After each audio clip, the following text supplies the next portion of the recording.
안녕하세요. 맥키네치의 투자클럽입니다. HLB 9일 내일이죠. 자, 기업 설명회 IR이 개최 이제 5회에 있는데요.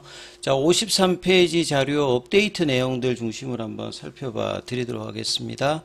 자, 오늘 뭐 공시는 이제 오후 2시 이제 넘어서 나왔고, 지난주에 IR이 좀 없어서 좀 되게 아쉬웠는데요. 이번 주는 반드시 좀 필요한 어떤 국면에서 장소는 내일 이제 서울 NH투자증권에서 국내외 주요 기관 투자자 대상으로 회사에 대한 이해정진 기업 가치 제고, 자, 프레젠테이션과 이제 질의응답 관련해서 일반 현황, 주요 사업 내용, 질의응답, 이런 식으로 되고, 시간은 3시 40분부터 이 5시 반까지.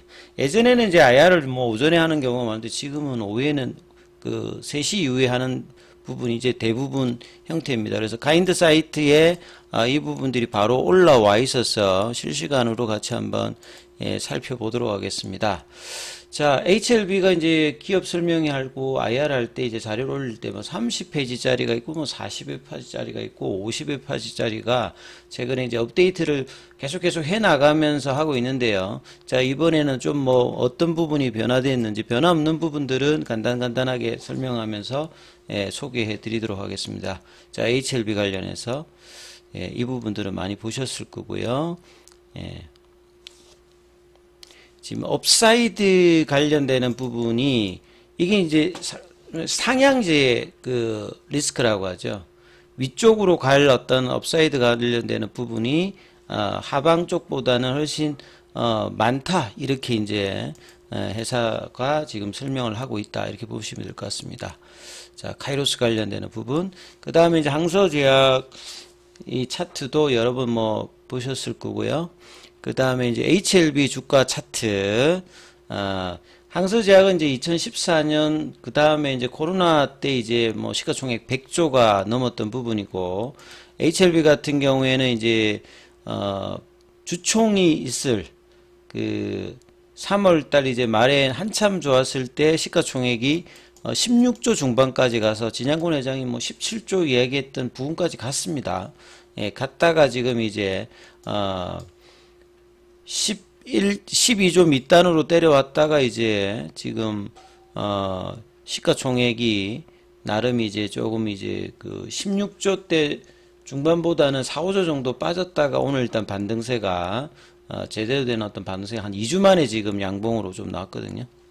그래서 이 부분들도 한번 보셔야 될 것 같고, 그 다음에 결국 이제 우리 바이오텍 관련되는 부분들은 파이프라인이 좀 어떻게 되느냐, 이게 굉장히 중요하거든요.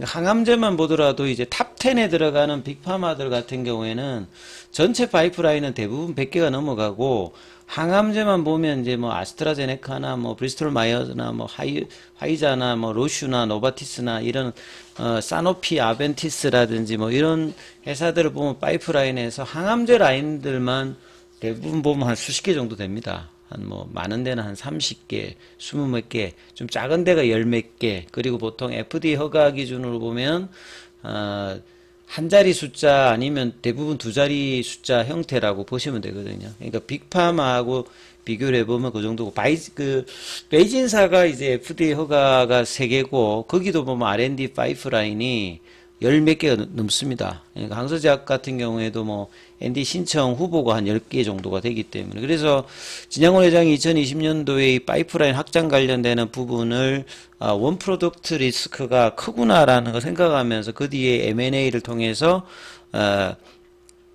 엘레바 테라피틱스의 뭐 아필리아 관련되는 부분은 이제 뭐 실질적인 어떤 지금 기대감이 좀 떨어져 있는 상태입니다만, 기타 이제 뭐 테라피틱스의 OKM007, 그 다음에 계량 신약, 뭐 제약 중심, 그 다음 베리스모, 이뮤노믹, 뭐 이런 부분의 어떤 이제 항암제 라인에서도 세포독성 항암제, 그 다음에 표적 항암제, 면역 항암제, 그리고 수직 계열화를 하면서 확장을 했던 부분들이 이제 결과 측면에서 보면 뭐 그동안에 꾸준히 기업 가치 제고를 위해서 잘해왔다, 이렇게 보시면 될 것 같고요.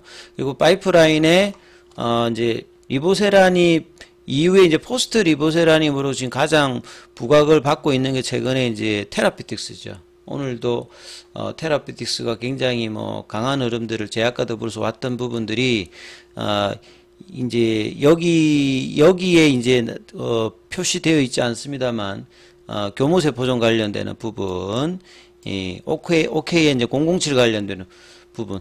본래 이제 HLB 테라피틱스가 G3BNT일 때 NRDO 모델로 이제 각 파이프라인마다 이제 가져와서 이제 기초 연구를 하지 않고 이제 개발 중심이다 보니까 OKN007 같은 경우에도 이 오클라호마 이제 뭐 리서치인가요? 거기서 이제 1비됐던 부분을 가져와 가지고 이제 라이센스 아웃 형태로 뭐 하는 부분인데, 이게 이제 희귀의약품으로 되어 있기 때문에 이상만 해도 NDA 신청을 할 수 있는 형태다, 이렇게 보시면 될 것 같고, 올해 이제 신경염, 각막염 관련되는 부분 결과도 지금 볼 수가 있거든요. 이제 이런 부분들이 있고, 이뮤노믹 관련한 이제 뭐 교무세포종 관련되는 부분, 그래서 베리스모의 임상 관련되는 여러 이제 R&D 가치들이 계속 이제 확장을 하고 있다, 이렇게 좀 이해를 하시면 될 것 같고요. 그래서 베리스모의 카티, 요거는 이제 이노베이션하고 연관하시면 되겠고, 제약의 장기 지속형 이 주사제 관련되는 부분은 여기도 이제 블록버스터 관련된 엘리커스를 주사제 형태로 바뀌는 형태의 뭐 개발 관련되는 부분이 있고요. 그래서 이제 이거는 이제 기존에 나왔던 부분이고요. 그 다음에 이제 뭐 기전 관련되는 부분은 이제 이전 영상에서 좀 자세하게 설명을 해드렸으니까 이 부분이 좀 이해하시면 될 것 같고요. 그 다음에 이제 이 테라피틱스의 그 대사 이제 항암제인 그 OKM 007 관련되는 부분이 이 하이폭시아 관련되는 부분하고 연관이 있잖아요. 그래서 암세포에 이제 발현하는 그 이 관련되는 HIF1알파라고 하는 부분들이 요 배제프 형태로 이 발현하는 기전이거든요. 그래서 사실 이제 교무세포종 쪽으로만 합니다만 요게 이제 간암이나 뭐 폐암 쪽에도 동물 쪽에서는 효과를 보였던 부분이 있거든요. 기전이 이제 뭐 리보세램하고도 연관이 뭐 되어 있습니다. 그래서 이제 간암 쪽으로도 이 OKN007이 그 교무세포종 뿐만 아니라 확장도 거기도 좀 가능하다, 이렇게 좀 보시면 될 것 같고요. 그 다음에 이 부분도 앞에서 영상에 자세하게 좀 소개를 해드렸기 때문에 이 부분은 좀 넘어가도록 하겠습니다. 이 기전 관련되는 부분, 요거는 이제 이전에 설명 좀 많이 해드렸고요. 그 다음에 이제 삼상 관련된 오버뷰 카레스 310 관련해서 가장 일단 이제 FDA에서도 중요하게 보는 게 이 고용암 쪽에서는 완치가 잘 안 되기 때문에 생존율을 증가시키는 이 OS 값이 가장 중요하게 봅니다. 그 다음에 이제 실질적인 의료진 입장에서 볼 때는 이 PFS 값이 OS만큼 중요하기 때문에, 그래서 여기가 프라이머리 엔드 포인트로 되어 있는 거예요. 그리고 이제 반응률이 떨어지는 어떤 부분들이 이제 있기 때문에 2차 평가 지표로 뭐 DCR이나 ORR 관련되는 부분을 사용한다고 보시면 되겠고, 여기 지표가 떨어지게 되면 다른 어떤 것보다 여기가 가장 일단 중요하거든요. 그러니까 여기에 관련되는 부분의 어떤 확장, 그 다음에 OS 값에 대해서 추가적인 어떤 이제 OS 값은 사망할 때까지 이제 데이터니까 돌아가실 때까지 데이터를 계속 이제 할 수 있겠죠. 그래서 기존에 이제 22개월 부분이 좀 더 늘어나는 23.8개월 관련되는 부분들도 5월 말 6월 달에 있는 아스코에서 뭐 발표한다. 이 부분이 이제 주총이 아래에서도 이야기되었던 부분이죠. 그 다음에 이제 22.1개월로 지금 되어 있어서 로슈하고 이제 이 부분이 한 3개월 차. 근데 여기를 또 추가로 이제 OS 값에 업데이트 관련되는 부분 발표가 5월 말 6월 달에 있기 때문에 이런 부분들도 상당히 좀 의미가 있다, 이렇게 봐야 되겠죠. 이번 이제 3월 주총 이후에 IR 때 이 부분이 좀 설명이 되었고요. 그 다음에 이제 기타 경쟁 약물의 이제 실패 사례. 보통 이제 이 그 임상 데이터 할 때 피어 그룹으로 이제 비교하는 형태가 있고, 과거에 이제 히스토리컬하게 비교가 있는데, HLB의 형태는 이런 피어 그룹, 결국 이제 앞서서 허가받은 로슈나 아스트라제네카나 이제 경쟁 강도로 가장 이제 컸던 머크의 키트루다, 이 부분들을 비교하는 형태로 학회나 학술지에서 많이 거론이 되고 있다. 그러니까 굉장히 핫한 어떤 부분의 임상이었다라고 이제 이해를 하시면 될 것 같아요. 요런 어떤 비교 형태도 조금 이제 차이가 있는데 피어 그룹 형태의 이제 임상 비교였다 이렇게 보시면 될 것 같고요. 그리고 이제 결국 이제 그 임상 중단율이 가장 낮다는 말은 가장 안전하다는 소리입니다. 예. 이 부분 자체가 최근에 이제 뭐 언론이라든지 리포터에서 반대되는 어떤 이야기들을 많이 나오고 있는데 실제로 이제 부작용은 치료 중단율 자체가 가장 낮게 되었기 때문에 가장 안전하다라고 이야기를 하고 있고 이 부분이 내일 IR 때도 많이 또 이야기가 되지 않을까 싶습니다. 그래서 지금 남아있는 일정이 5월 16일입니다만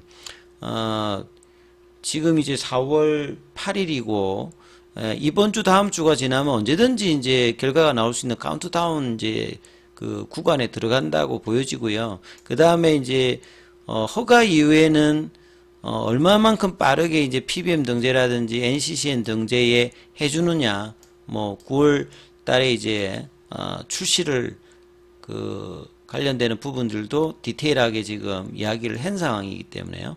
그래서 달라질 어떤 부분에서 그 한국투자증권의 위혜주연구원이 이야기했던 점유율이 점진적으로 이제 증가될 것이다. 이 이야기했던 부분들은 이제 중단율 자체가 뭐 간독성 관련되는 부분들 때문에 뭐 이런 이야기들 하면서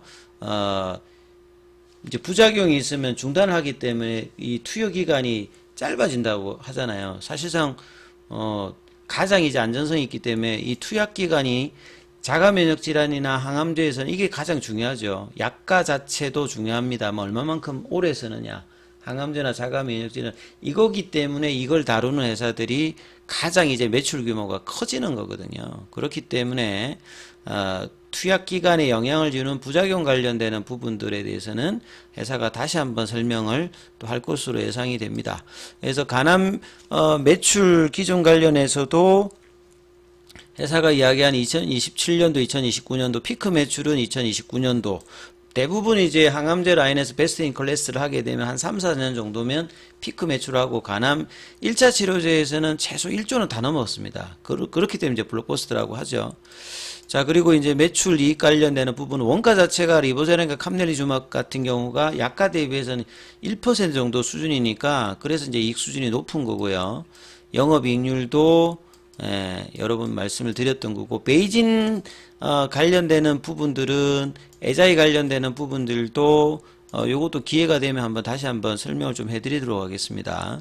그 다음에 이제 간암 관련되는 부분 1차 치료제 시장 규모가 이것도 이제 그 언론이나 리포트에서 많이 지금 잘못되어 있죠. 이벨리에이트 파마 기준입니다. 그래서 이제 여기 보면 IQVIA 관련되는 부분에서 작년도 이제 10월 달에 이제 이 부분들이 났던 부분들이었기 때문에 로슈가 70%대에서 52%로 줄고 아스트라제네카가 이렇게 올라왔기 때문에 이 둘 다의 어떤 단점들을 극복하는 리보사린과 캄넬리주마브의 베스트 인 클래스로 점유율 확대 관련되는 부분이 저런 어떤 부분의 근거로 논리적으로 이어지는 부분이거든요. 그래서 생존기간이 가장 길고 간기능 저하 환자에도 유해성이 있고 간기능이 좀 떨어지는 부분에서 RB 등급 상관없이 효과를 내고 있는 아스트라제네카 제품은 OS 값이 떨어지잖아요.